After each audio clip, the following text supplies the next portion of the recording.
It's the month of February 2025, and I am so excited because I am introducing Rediscover Your Spouse. Rediscover your spouse. I know you're thinking, what does that mean? Well, often we have that newfound love when we first meet and we start dating and we get together and we get married. And then as time goes on, there's so much we didn't know about the other person. And little by little, those things start to irritate us. And that's what I address in Rediscover Your Spouse. But today, we're going to decode our spouse and we're going to revive our relationship as we begin to understand personality styles. Sometimes I call them personality styles. Sometimes I call them behavior styles. They're the same thing, and I'm going to tell you all about them today. And have you ever felt like you and your spouse are speaking different languages? Yeah, it happens. You're not alone. Even when you know each other for over 40 years, like my spouse and I, we still speak different languages. If we are headed out of the car into the store, I go to the right, he goes to the left. And it's like everything we do, we kind of make different choices. But there's not only one right way to do things. There's two, three, four different ways to do everything. And so it's important to understand that my way is not the only way. So we've just learned to meet in the middle. I'm Connie Durham. I'm a relationship coach and I'm a happy wife for over 40 years. You're in the right place today if you have ever wondered why your partner reacts differently than you do, or why communication sometimes feels like a struggle. In today's episode, we'll explore the transformative power of understanding personality styles in marriage. You won't believe the things you can learn about your spouse, and that these things will help you get along better. As we dive into these insights, take a moment to reflect on your experiences. We're all unique. And by the end of the episode, you'll have practical strategies to improve your relationship and deepen your connection. So let's get started. The psychology of the four personality styles began in the 1900s, and that means it's been around for a very long time. It began with the Enneagram, and that is probably the oldest. And it divides the personality styles into nine different particular styles. Now, many people think this is the newest and greatest thing, but actually it's the oldest and it's just been revived. The other one is Myers-Briggs. If you work in an office for a business, you have probably heard of that. It's divided into 16 different personality styles. Well, I specialize in disc behavior styles. It only has four personality styles. So go figure, which one's easiest to remember, right?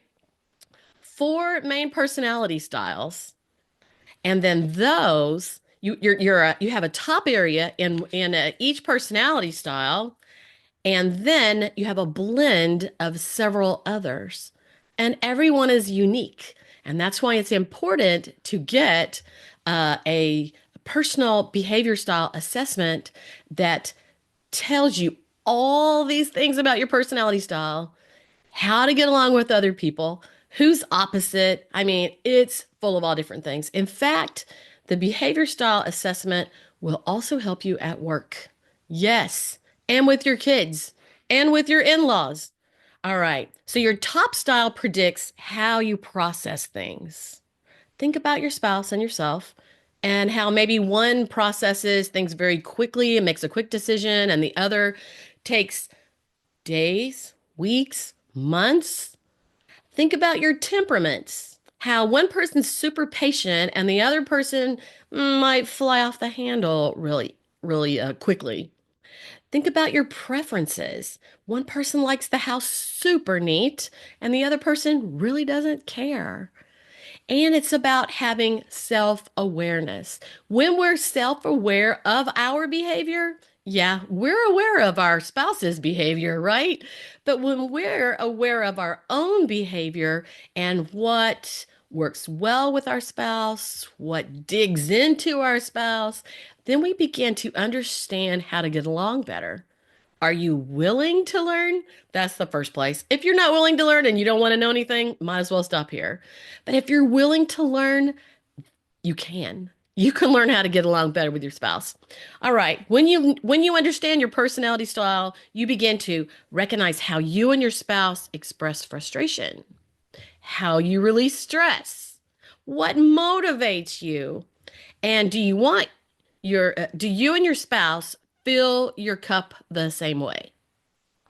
Do you and your spouse fill your cup in the same way? Because one person might need time away to fill their cup, and one person needs some action.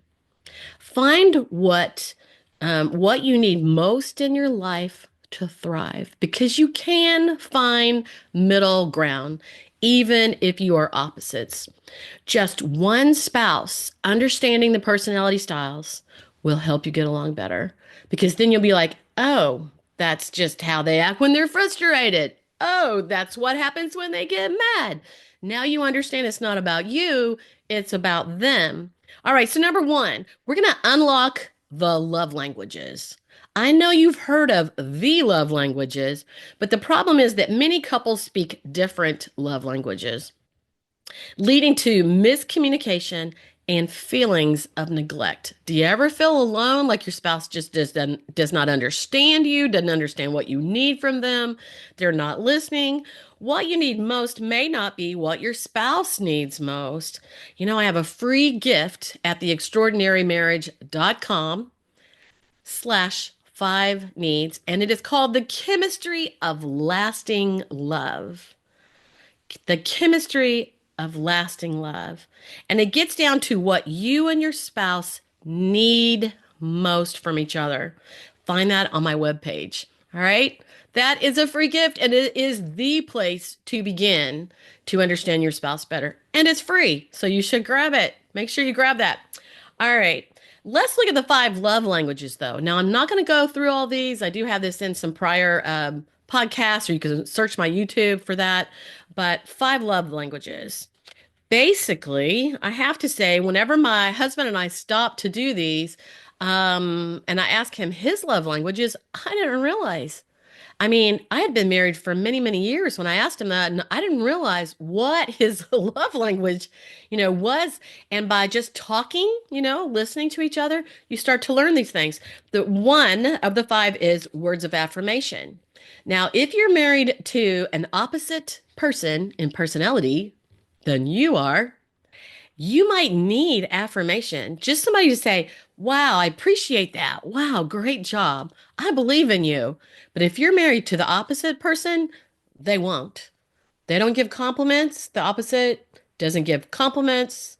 Um, and if you do get a compliment, man, it must have been something fantastic, right? Some people need quality time, and some people don't even think about it. So, quality time is the second love language. Some need physical touch more than others. It's kind of like that thing where the people who sleep close together, and they spoon this way and that. Yeah, they need physical touch. But then others are like, please don't touch me while I'm sleeping. Is that you? Please don't touch me while I'm sleeping. Physical touch. Acts of service.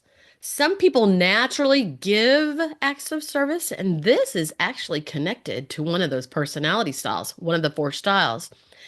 And some people love acts of service. They had rather have help with this, help with that. It lets them know that you care, while others like receiving gifts. Are you a gift giver? That doesn't always mean that that is your love language. It's what you do for other people because you love to give gifts, but you may have a different love language when it comes to receiving gifts. Yeah? So that's the five love languages. That's another place. Simple to listen, figure it out. Some of these are connected to the personality styles, though. The second thing is navigating the ups and downs of marriage through understanding both of your personality styles. Now, I said a minute ago that if one person understands the styles, because if they did an assessment, they're going to understand their own style. That's important because that's called self-awareness before we look out and try to figure out anything else, right? So, one person understanding at least understands how not to irritate their spouse. When you just learn about yourself, you learn maybe more of what your spouse needs from you, what they expect. You know, people's expectations are different. So one person makes a big difference. But when two people go through this workshop, learning the personality styles, and then they can go back and watch it again and again when they're needing to. When two people do it, it is, I don't know, better than 12 weeks of counseling. How much do you pay for 12 weeks of counseling? It's better than 12 weeks of counseling because it's ongoing, it's core information. It is core information that makes a difference to everyone. The problem is without awareness, couples often fall into the same communication traps over and over, creating frustration, hurt feelings, and eventually lost hope. Because if you've been in that situation for years, you're like, lost hope. I had some things in my business that I had been working on um, for weeks, months, years, over and over. And, at one point, I started to lose hope. And I can tell you that when I was in the middle of my passion, working to learn so many things so that I could move forward and help you, nothing would stop me. I would get up every morning with what I needed to do, what I needed to learn, where I needed to go, what I needed to do, what money I needed to spend, and I did it. But when things don't work out, whether it's with our work or with our relationship, once we start to lose hope, it gets harder and harder to go on. And I had that myself. And then I had a few things come into my life that I'm very thankful for that helped return my passion and my passion. I got my passion back. So let's look at this. Is your spouse really blunt, straight to the point, hot tempered? That's one of the personality styles. And there's a way to work with that. Do you have a spouse rather than compliments? They criticize everything you do. You're thinking, I can't do anything right. Eventually, you close down from that. And if you're married to someone who criticizes all the time, they also have a very high standard for themselves, and they have that high standard for you. They don't realize how their critical spirit is just crushing you. But they are who they are because they notice every detail. They notice everything that goes on. And they're picky. They're picky about things. And so that's a hard one sometimes. So criticizes everything you do. That hurts. Another style appears irresponsible sometimes, and they fly by the seat of their pants. Is that you? Is that your spouse? They appear irresponsible and they fly by the seat of their pants. This too is a particular style. And when you learn to work together as a team, it creates a win-win situation. You help them with some of the things they need help with, and they have talents too. But sometimes you start to only see the irritations instead of seeing what we each have to offer, right? Maybe your spouse says doesn't can't say no to anyone. Oh, there we go with the love languages, and they don't spend time with you because they are always saying yes to somebody else. You're like, hey, do I need to make an appointment to be with you? But maybe they can't say no. And maybe this style can't confront a big problem when it comes in front of you. And you're frustrated because you're like, why can't you take care of this? Do I need to do this for you? Yeah. And this is how the personalities roll. We are who we are. Some are loud, some are soft, some move quickly and fast in everything they do, and some people are very methodical. All of these four things, whether they're blunt, they criticize, they appear irresponsible, or they can't say no. They won't confront people. All these things crush and destroy romantic love in one way or another. And in the chemistry of love, lasting love that you find on the Extraordinary Podcast, episodes 69 to 73, you will find that romantic love is something that we have when we first get married because we're excited and we have hope and we're looking at our future. But as you get married, you're married for a long time, you have kids, you have stresses, you have work, you have bills. There's things that are going on. And that romantic love starts to, uh, dissolve unless you're aware of it. Remember all those irritations because personalities that are different irritate each other? All these little things come into play and it starts to dissolve that romantic love. And once it's totally gone, for some people, they just can't get it back. And so it's important not to wait if you're having any challenges, not to wait if you're having any challenges, to jump on board, grab this class, because you would be astounded what it teaches you. Opposites often attract, and what brought them together now causes irritation. Is there something about your spouse that irritates the daylights out of you? Some people are more irritable than others. Some are more patient and look over little things. And others, man, there's just these irritations and they just can't get past it. It's hard to keep that loving spirit going, right? I had a friend years and years ago who was a sparkler.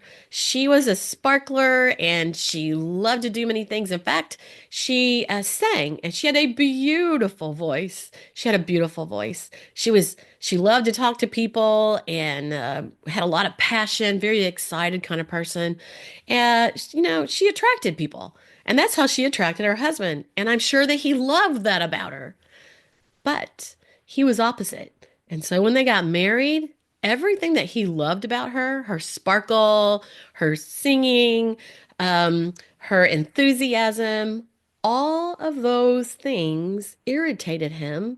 And he started to criticize those things. And little by little, you know, he crushed her spirit. I was so sad. I knew about all of these things whenever that was going on, and I could see what's going on, but you're already married. What do you do about that? You want to stay married, you know?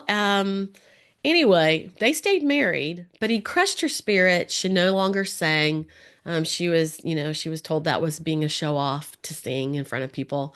And so, she became the subservient wife. She was quieter. She didn't smile as often. She didn't get excited quite as often. And, that's so sad. And many people divorce for things like that. They're like, I can't live like this. So we want to avoid the big D word, right? We want to avoid that. We want to learn to recognize your spouse's style and refocus on what you like about them. I think I have an episode in The Extraordinary Marriage that talks about you got to like your spouse. It's important. You live with them, you do everything with them. You want to have joy in life, right? Recognize your spouse's style and refocus on what you like about them. Learn not to sweat the small stuff. Learn not to sweat the small stuff. Are you ready to rediscover your spouse? Well, number three, crafting your relationship playbook. Using personality styles for team success. It's just like work.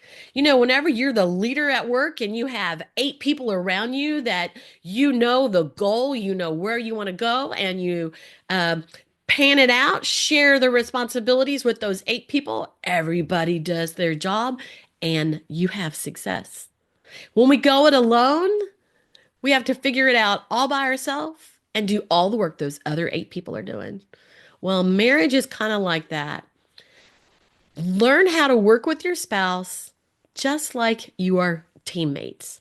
Whether you played football in school, whether you played volleyball, what else do you do on a team? A dance team. You're all working together. One person not doing their part, everything falls apart, right?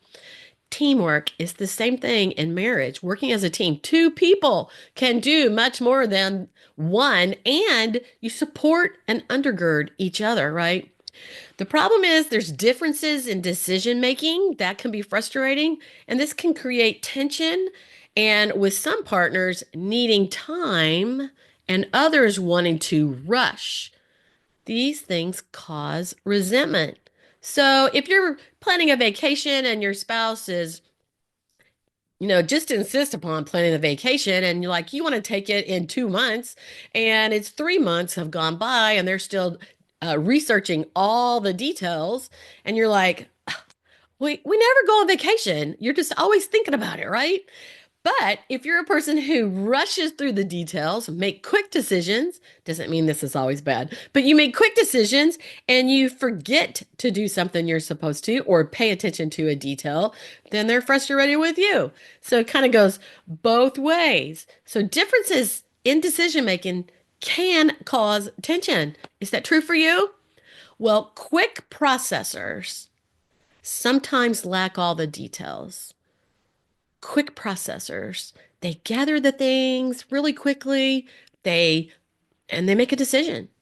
And sometimes that's good. But methodical processors, sometimes they're collecting way more data than they have to because they are data collectors, and they over process. They get bogged down in the details and it takes forever. The fast-paced person is a little impatient, and the methodical paced person is takes a long time. They take a long time.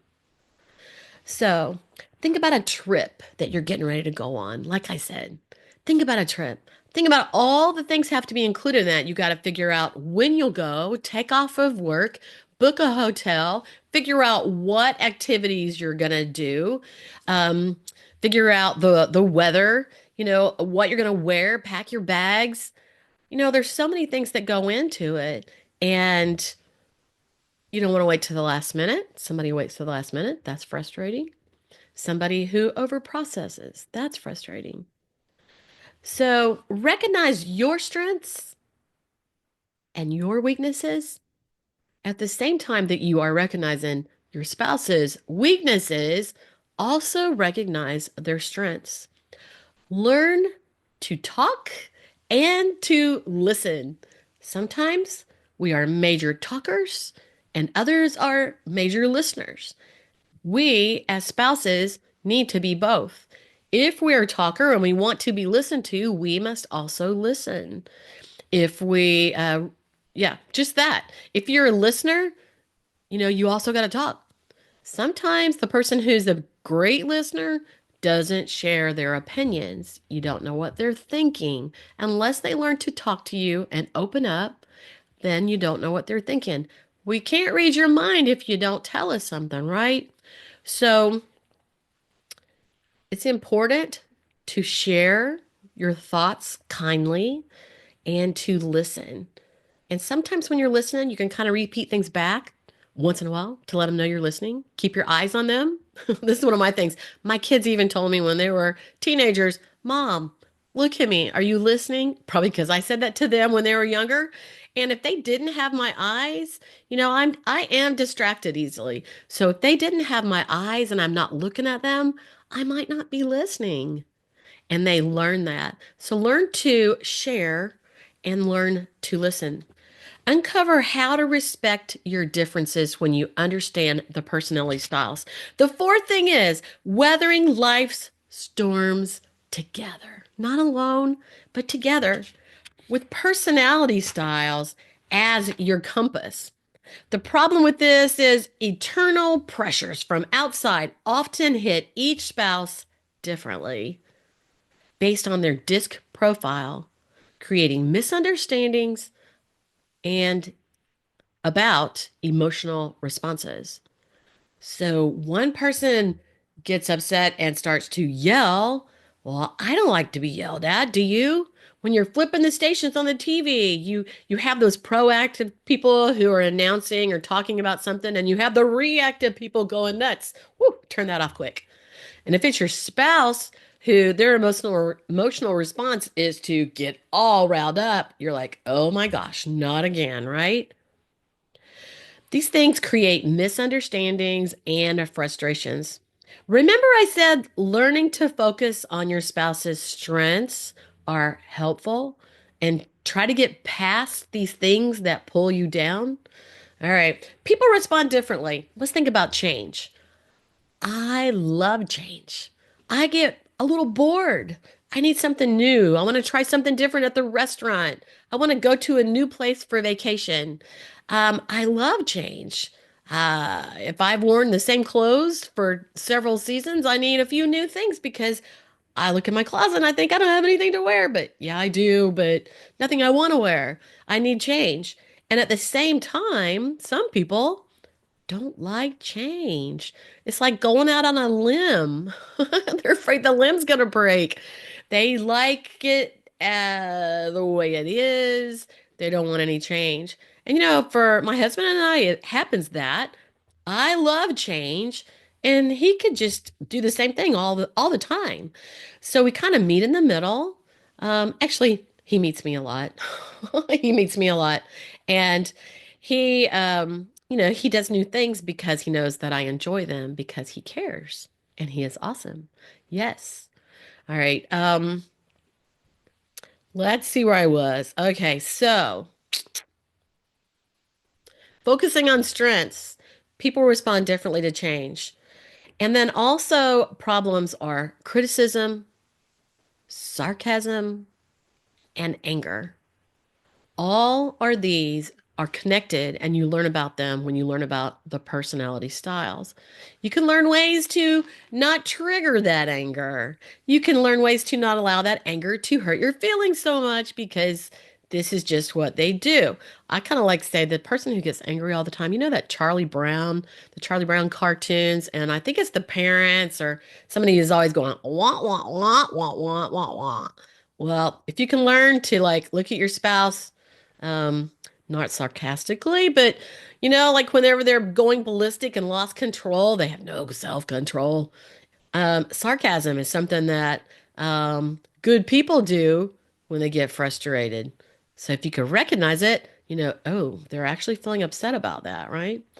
All right. Seeing the bigger picture reduces stress. And when you realize that they just see everything a whole lot differently than you do, you realize it's not personal. Learn to develop the win-win.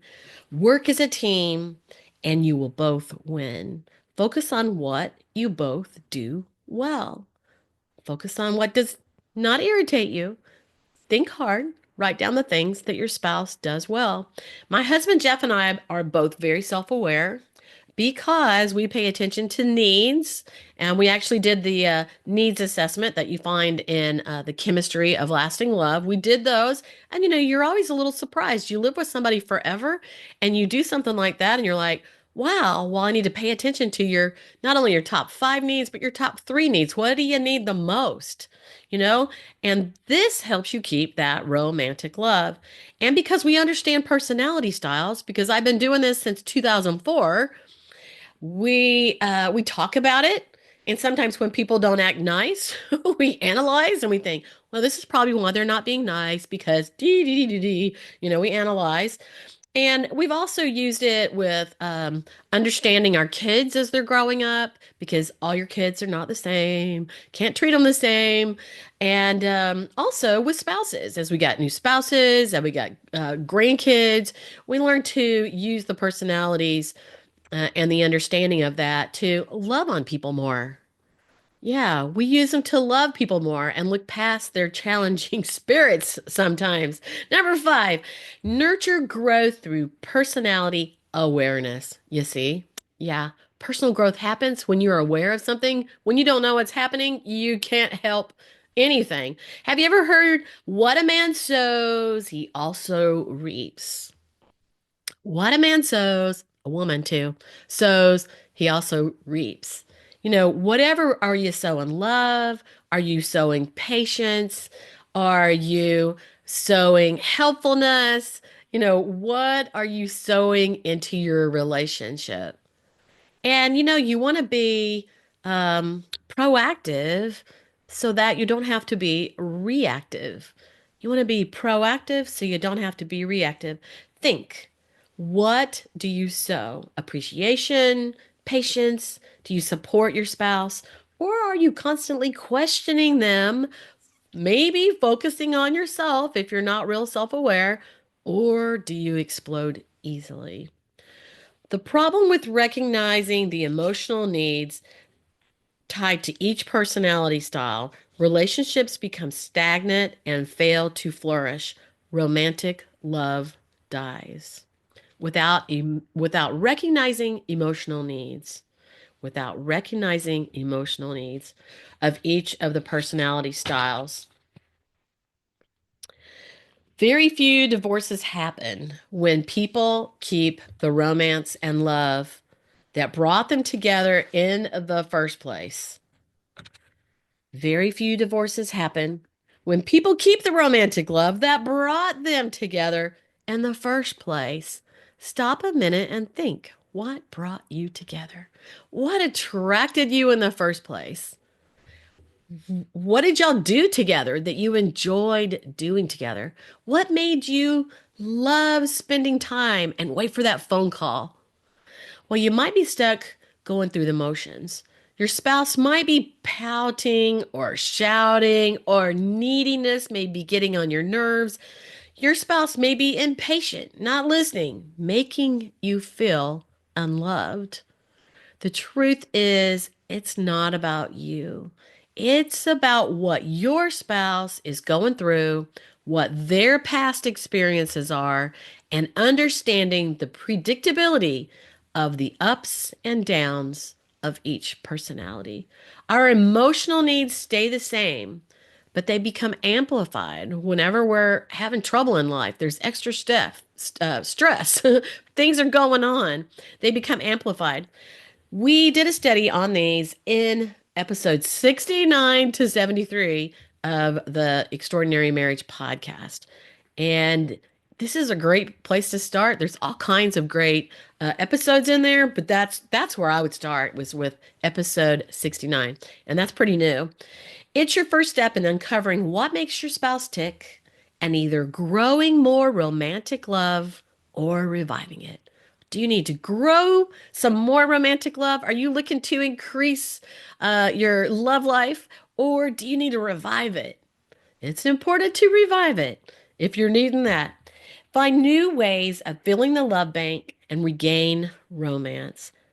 Remember my free gift, the chemistry of lasting love. All right, so what have we discovered today? Did you hear something that was helpful to you? I love hearing from people, or if you have a question, you can email me at Connie at the Extraordinary Marriage. All right, so let me make sure that I'm on the right page because I didn't put that on there. Okay. All right, so uncover that according to the four personality styles, we have different needs, motivations, temperaments, and expectations. Which one spoke to you most? Today, we looked at differences in any of these, bring miscommunication, and cause us to unintentionally push our spouse away. It's important to recognize that we each have strengths along with weaknesses, and we can get along better by simply looking for the good in one another. There are ways to move past the ups and downs of daily living. Are you ready to find the root of misunderstanding in your relationship and grow romantic love in your marriage?